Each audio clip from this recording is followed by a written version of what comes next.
पढ़ा था कोनी टाबरों ने बीजों ने पढ़ा तो कौन खेती बाड़ी में जाता तो खेती बाड़ी मजूरी बीजी करता तो आधी मिलती चौथो ऐसो मिलतो घनी मजूरी हो राखता है उठा बीजा घरे बैठे आ गए तो मुसलमान कहते थे घरे क्यों बैठे। पाक विस्थापित हिंदुओं का भारत में आना 1965 में आरंभ हो गया था।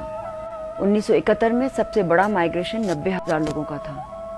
1990 में बॉर्डर फेंसिंग के बाद भी 20,000 लोग आए और ये सिलसिला आज भी जारी है, जो कि अपने आप में बहुत सिग्निफिकेंट नंबर है और ये सीधा दर्शाता है कि उनकी कंट्री के अंदर जो कंट्री है पूरी जनरल पाकिस्तान, वहाँ पर क्या हालात है। आखिर इनके भारत आने का कारण क्या है और इस माइग्रेशन से जुड़े प्रश्नों की चर्चा हमने आज सीमांत लोक संगठन के अध्यक्ष हिंदू सिंह सोडा से की। हमने उनसे सबसे पहले जानना चाहा कि बंटवारे के समय ही पाकिस्तान में रहने वाले हिंदुओं ने भारत आना क्यों नहीं चुना। इस सेंचुरी का सबसे बड़ा जो माइग्रेशन है वो भी 1947 में देखा और लेकिन तब अगर आप देखें कि वो कहाँ से माइग्रेशन हुआ, जैसे पंजाब, दोनों पंजाब, चाहे वो ईस्ट पंजाब हो चाहे वेस्ट पंजाब हो, बंगाल जहाँ पर कि चाहे वो आज का बांग्लादेश हो चाहे हमारा पश्चिम बंगाल हो, तो यहाँ पर दंगे हुए थे। ये एक सबसे बड़ा सबब था लोगों का अपने जमीन से उखड़ने का और अपना घर छोड़ने का। लेकिन बाकी जैसे सिंध से भी माइग्रेशन हुआ है और कुछ छुटपुट वहाँ भी दंगे की जहाँ घटनाएं हुई, बड़े लेवल पर माइग्रेशन हुआ। लेकिन कुछ ऐसे इलाके थे जैसे अभी जहाँ से माइग्रेशन हो रहा है थरपाथर, जहाँ 90,000 जैसे मैंने कहा कि लोग आ रहे हैं, यहाँ पर दंगा छोड़ करके आप ताजुब करेंगे कि ये एहसास भी नहीं हुआ कि पार्टीशन हो चुका है। और ये जब तक एहसास नहीं होता कौन घर छोड़ेगा।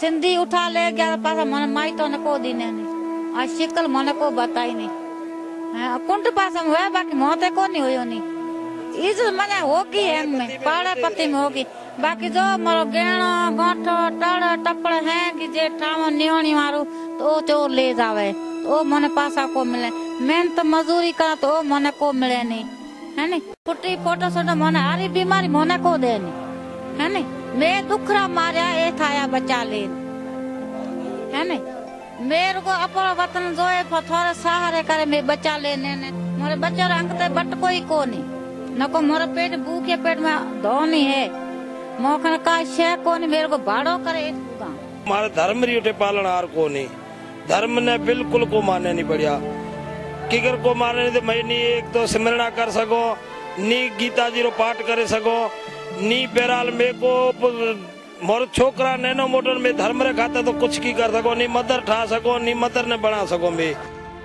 देश के बंटवारे के बाद भारत ने धर्मनिरपेक्षता की नीति को अपनाया मगर पाकिस्तान इस्लामिक देश के रूप में घोषित हुआ।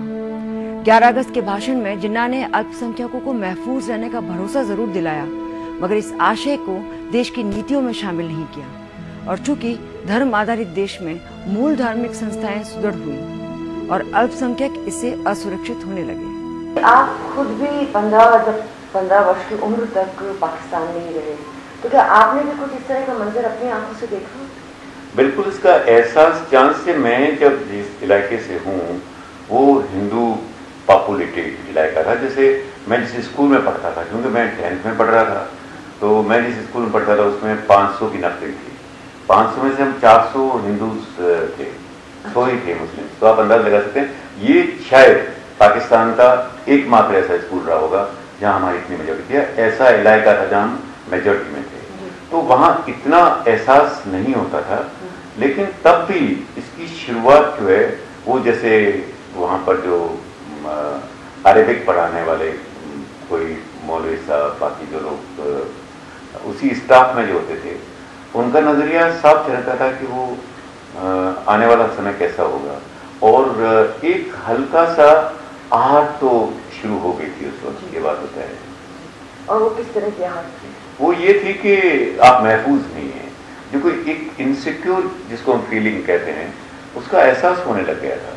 वैसे इसका एहसास तो सच पूछे तो 1965 से जैसे कि हमारे जो मेरे से पहले की पीढ़ी के लोग हैं वो ये कहते हैं कि उनको 1965 के जो जब इंडिया और पाकिस्तान के बीच में युद्ध हुआ उस युद्ध के बाद में ये तय हो गया था कि ये राष्ट्र जो है वो हिंदू को और इंडिया को दोनों को एक समझता है। ये इससे बड़ी कोई त्रासदी नहीं हो सकती। वहाँ आप समझिए कि उनको, अगर आप अपने ही मुल्क के जो लोग हैं उनको आप इंडिया से जोड़ करके देखते हैं हिंदूज को, हिंदू कैसे महसूस होते हैं? जे मजूरी माने जोरी मजूरी ते करता तो मैं जाते तो मना हिंदी नो चार नो आता तो बे जाता अड़गा को जाता नहीं मना मैं पास घूंघटा में बेते मैं मना उस मोडो को करन बेते नहीं बस ये वहम रे मन में मोर इज्जत बचाने अठे आया मोर नगद करो मैं मना मैं बस बड़ो इज करना आया मने जगह मोर कमरा दो तो मैं बो। सोडा ने हमें बताया कि 2 लड़ाइयां और अयोध्या प्रकरण ने अधिक माइग्रेशन के लिए हिंदुओं को बाध्य किया। वहाँ पाकिस्तान के अंदर बहुत सारी धाराएं हुई है। इंडिया के अंदर तो जैसे अयोध्या हुआ उसका रिएक्शन हुआ, पाकिस्तान और उसके पड़ोस के अंदर जैसे अफगानिस्तान के अंदर जो तालिबान एरा से पहले ही जब तालिबान सोवियत संघ से लड़ रहे थे, उसके बाद में जब तालिबान खुद पावर में आए तो जो तालिबान और उनके साथ में सिंपैथी रखने वाले जो फंडामेंटलिस्ट इंस्टीट्यूशंस थे पाकिस्तान के अंदर उनको जबरदस्त मजबूत हुए। वो जैसे मैंने कहा कि धार्मिक जो कट्टरपंथ मजबूत होते हैं तो वहाँ पर माइनॉरिटी को खतरा होता है। ये निर्णय उन लोगों ने स्वयं लिया था, उनकी जब तीसरी या चौथी या जो भी पीढ़ी थी कि हम अब इसी जगह पे रहेंगे, हिंदुस्तान पाकिस्तान के बंटवारे में हम हिंदुस्तान नहीं जाएंगे। और ये तय हो गया, 2 सीमाएं बन गई, कुछ लोग उधर रहे कुछ लोग इधर रहे। अब जब वो यहाँ आना चाहते हैं तो अब यहाँ पर भी हमारे साथ में इस देश की भूभाग पर भी एक परेशानी है जनसंख्या को लेकर, क्योंकि न केवल ये लोग इस देश में आ रहे हैं, बहुत सी जगह से लोग यहाँ पर आ रहे हैं। तो ऐसी स्थिति में क्या उनका आना ठीक रहेगा? पहली बात तो ये है कि ये ऑप्शन तो 1947 में भी नहीं था कि ये लोग यहाँ आ जाते। अगर मान लीजिए आ जाते, थोड़ी देर के लिए ये फर्ज करें कि आज जो वहाँ पर 15 से 20 लाख लोग जो यहाँ आना चाहते हैं जो कोई है वहाँ हैं, अगर वो 47 में आ जाते तो आपको हिंदुस्तान की जनसंख्या आज जो है उससे 15 लाख आगे तो गिननी पड़ती, पहली बात। और क्योंकि वो अविभाजित भारत का हिस्सा है, आपके यहाँ तो बहुत सारे ऐसे लोग भी आ रहे हैं जो कि अविभाजित भारत का हिस्सा नहीं रहे, उसको देव मान करके और उनसे वो बाकायदा स्वागत कर रहे हैं। जैसे तिब्बत है, बर्मा है, बांग्लादेश से तो खैर एक दूसरा सिलसिला है, उस पर एक लंबी टिप्पणी है। और इनको न सिर्फ स्वागत बल्कि शरणार्थी का दर्जा भी दे करके उनको पूरी सोशल सिक्योरिटी के हिसाब से भी उनका ख्याल रखा जा रहा है। तो ऐसे में जो अविभाजित भारत के लोग हैं उनका मुझे लगता है कि उनका हक है कि वो अपनी जड़ों से ही तो मिल रहे हैं। शायद जो दूसरे देश तिब्बत हो गए या बर्मा हो गए, यहाँ के लोग हमारे पास में आए, उनके लिए हम ये मान सकते हैं कि जब उनके देश आज़ाद होगा तो इन लोग के वापस जाने की संभावनाएं हैं।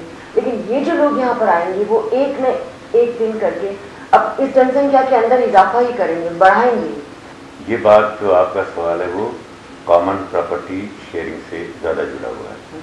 कॉमन प्रॉपर्टी शेयरिंग में अगर आप देखेंगे तो आप ताज्जुब करेंगे, ये जो ग्रुप है ये सबसे ज़्यादा शेयर करने की स्थिति में, जैसे तिब्बतीस को ग्राफ ले लें, आपने उनको गवर्नमेंट एक्साइल का दर्जा दिया है, उनको राजधानी है उनकी बाकायदा धर्मशाला के अंदर, उनको ज़मीन दी गई है, नागरिक नहीं है। जो नागरिक को यहाँ पर आपके बहुत सारे नागरिक हैं जिनके पास में ज़मीनें नहीं है, लेकिन उनको अपनी ज़मीनें दी है। हम ऐतराज़ नहीं कर रहे हैं, ये आपकी नीति है, भारत सरकार की नीति है। तो जब भारत सरकार की इस तरह की नीति बन सकती है कि जिसके अंदर आप नागरिकों को जो सुविधाएं नहीं है वो भी तो आप हमको दे रहे हैं, तो हम तो वो भी नहीं मांग रहे हैं, हम तो आइडेंटिटी मांग रहे हैं।